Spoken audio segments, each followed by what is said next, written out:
All right, PumpTalk Nation, buckle up. The news cycle is absolutely red hot, and we've got a packed show that you absolutely cannot miss. We're diving deep into stories that are shaping everything, from the biggest blockbusters to the most unexpected career turns.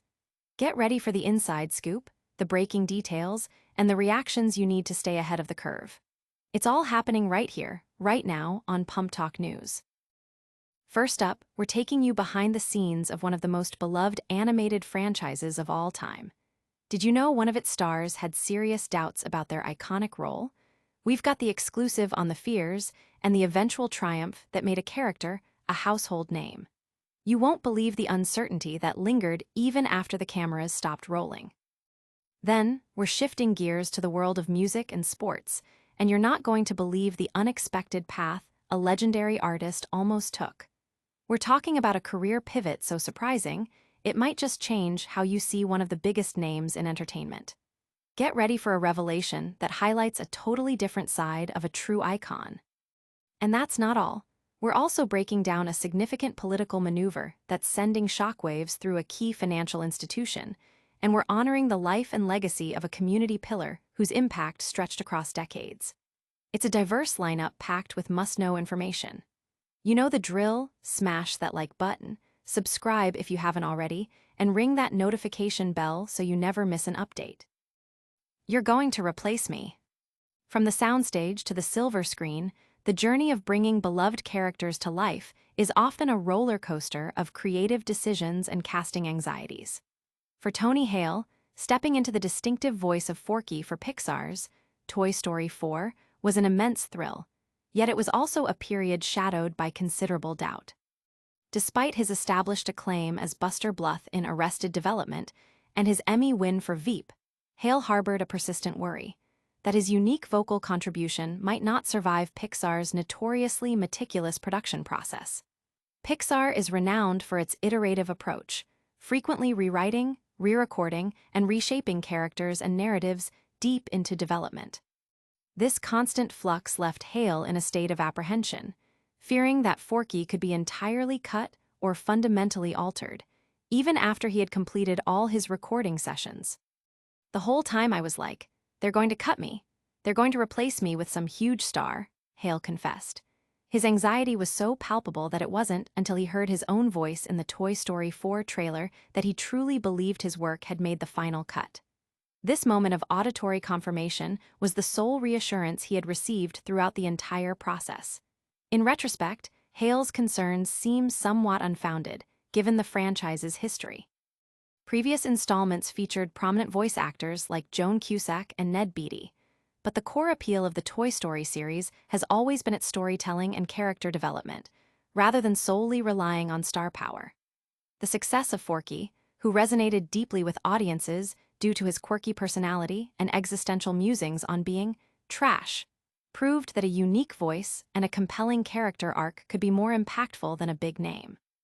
Now, with Toy Story 5 in development, Hale is a confirmed and integral part of the franchise's future, poised to bring back the character that revitalized the series.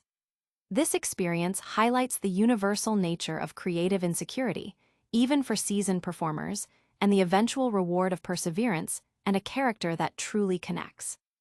Now, hold onto your hats, because we're diving into an unexpected career aspiration from a music legend. And that unexpected dream involves a surprising athletic pursuit that might just blow you away. I wasn't that good. Reba McEntire stands as a testament to multifaceted stardom, seamlessly blending a legendary country music career with impactful roles as a coach on The Voice and an actress, all while maintaining a passion for barrel racing. Yet, beneath this celebrated persona lies a fascinating, previously unrevealed ambition, a desire to become a professional athlete. In her younger years, McEntire found herself drawn to the fast-paced world of basketball, attending girls' basketball camps and seriously considering a future on the court. This athletic inclination was fueled by a deeply ingrained competitive spirit, a trait she readily admits to possessing. "I'm the first to admit I'm very competitive. I love to play games and I love to win," she shared, explaining that even in defeat, her immediate reaction is to congratulate opponents and prepare for a rematch. This competitive drive was nurtured from childhood on a working cattle ranch in Oklahoma, where her father and grandfather, both world champion cowboys, instilled a culture of friendly rivalry. "Anything you can do, I can do better," was a common refrain within the family, emphasizing the playful yet intense nature of their interactions. While McEntire harbored dreams of becoming a world champion barrel racer and a professional basketball player, her 56 stature presented a practical challenge for the latter, a fact she humorously acknowledges. "I'm 56. That wouldn't have worked out very well, and I wasn't that good besides that," she quipped on the Jesus Calling podcast. Ultimately, it was her father, Clark McEntire, who guided her toward her true calling. He often questioned her pursuits in areas where she wasn't naturally excelling, such as rodeo and basketball, contrasting them with her innate talent for singing. "Daddy used to ask me, 'Reba, why do you always want to do something you are not really good at?'" McEntire recalled. Singing, she found, came with an effortless grace, providing the best kind of attention from a young age. She realized that when she sang, audiences leaned in, captivated. This innate ability, combined with the positive reinforcement she received, steered her toward a music career, away from the demanding practice required for rodeo and basketball. Even at basketball camps, she found ways to blend her passions, entertaining fellow campers with songs around the campfire, a talent that was further honed when her brother taught her to play the guitar.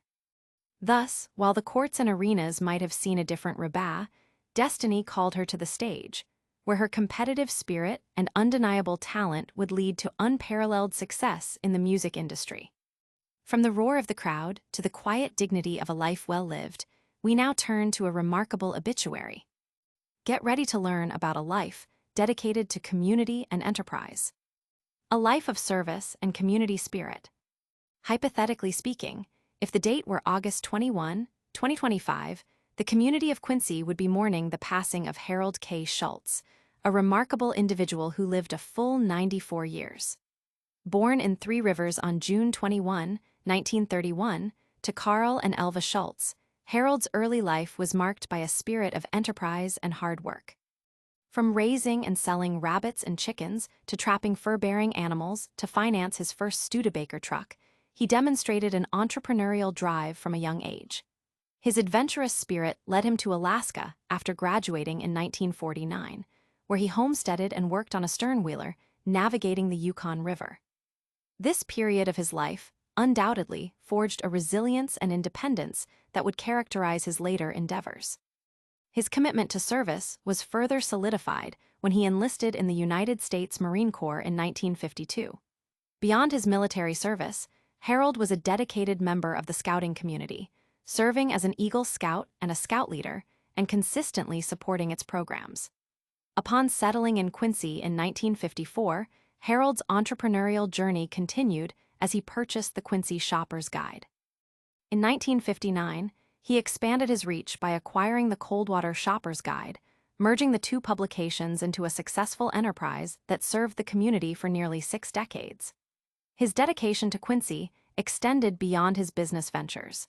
He was a key figure in the Tip-Up Festival for many years, generously donating Christmas trees, pumpkins, and mums, and providing substantial support to the village and the QSBA.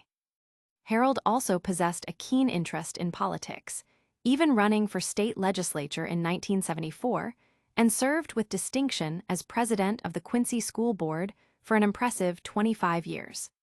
His passion for revitalization was evident in his love for restoring old houses, with the Chicago Pike Inn standing as a notable testament to his dedication.